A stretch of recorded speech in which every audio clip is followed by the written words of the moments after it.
You are, for so many people, relationship goals. I don't know if you've ever seen it on the internet. I've heard about this. I was like, what is that?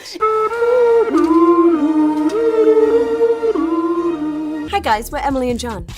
And we're gonna go fishing for answers. For answers. Answers. Our kids are watching. It's answers. It's answers. What posters were on your wall as a teenager, John? Very good question. Pamela Anderson. I had a full-size poster of Spud Webb. Who's Spud Webb? Exactly. I had a poster of Leonardo DiCaprio, and I had one of Damon from Blur. This just got uncomfortable for me. Emily's birthday and Valentine's Day are both coming up. What's the worst gift you've ever given her? That depends on perspective, because I think my gifts are amazing.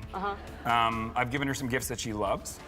Weirdly, jewelry, I'm a big miss. Big miss on everything, yep. One of these, like, and she goes like, oh my God, is there a gift receipt? Oh. Yeah, it's tough. You don't know her taste by now? I thought I did, I really did. Oh. And I've tried maybe 6 or 7 times. Oh, yeah. That's sad. Well, it's expensive. Yeah, It is. yeah. Well, I'm sure she returns them. But I don't get the money back. No. You're not supposed to. It's a gift. Well, it's a gift receipt. Who's your first celebrity crush? Come on, dish it, John. Probably was Alyssa Milano. What? Yeah. My first celebrity crush was... No, was probably Damon from Blur. Damon, I love you. Okay, we should talk after this. I mean, you know, so many famous couples have couples' names. Did people call you by a couple's name? No, but I tried real hard to get Crunt out there. We did this amazing... People didn't like Crunt? No. Why not? My wife hated it, which was really interesting. Yeah, I just kept going around going, the Crunts! And she was like, please don't do that. This is embarrassing for all of us. And the actor goes to Emily Blunt for A Quiet Place.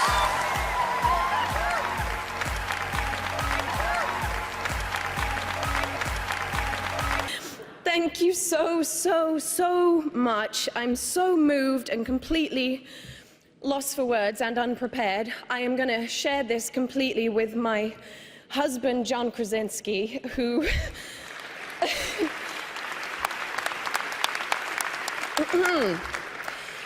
Because the entire experience of doing this with you has completely pierced my heart directly. You are a stunning filmmaker. I'm so lucky to be with you and to have done this film with you. Thank you for giving me the part. You would have been in major trouble if you hadn't, so you didn't really have an option, but thank you.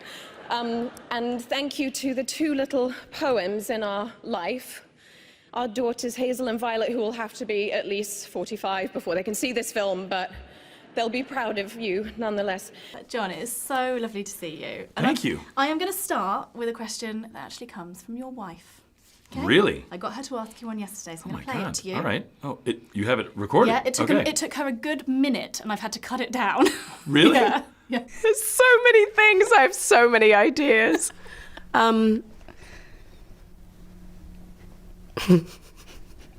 Why does he scare so easily when I walk in when he's taking a shower?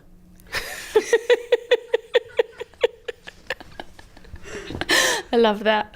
Perfect. Who does he think I am? That's what I want to know. When I walk in the room, who does he think it is? It's a really good question. She's also bringing her personal life to the public, which is, of course, what I want is for everybody to know that I scare easily in the shower. Can you do a British accent so you can speak to Emily in her native tongue? Yes, thank you for saying that. Yeah, it's difficult. I tried, and she was very quick to tell me how bad it was. I was okay with her not thinking it was good, but then she told our kids it's not good. And so now they laugh at me when I do it. Huh. Like, just as a joke, I'll be like, oh, could I have some mufta? And they're like... And Emily goes to the kids like, I know, it's so crazy. Okay, here's your water. Can she speak in your native tongue? I mean, you're from Boston. Oh, man. Does she ever try it? I can't understand her. Haven't for 11 years.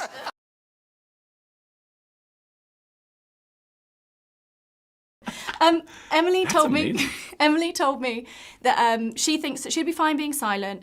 You would maybe be less good. You're a bit clumsy, but you're good at the survival stuff. John is a bit more clumsy than I am, but I think he's a great survivalist. He's very techie and sort of very good at... See, that's a good balance. Like he would figure out how to make a fire from scratch. Yeah. Would that be fair? Yeah. I mean, yes, it's hurtful, but it's fair. I don't know if I'm clumsy. I think Emily's a preparer. She prepares things. Put it this way, she gets to the airport 2 hours early, and I get to the airport 2 minutes early. So that's really the difference in our personalities, which means my take on this is that she'd prepare, she'd have all the rules, she'd explain to everybody why we can't talk. I'd say absolutely, and then 2 seconds later be like, where's the bathroom? And be killed immediately. Red wine or white wine? John's allergic to red wine, so I'm going to say white for him. You're welcome, I like red. everybody. If John has red wine, what happens to you? He turns into like The claw. cadaver Yeah, and cadaver gets hands. like very red. Yeah, and we tried it on a plane, remember? I was like, oh no, I'm sure I'm over it by now. And He woke up like this. I was like, help. What is the weirdest thing you ever did to impress a girl? Weirdest thing I ever did to impress a girl. I flew 24 hours straight to get to Emily's premiere when we first met, and then flew 24 hours back after 24 hours.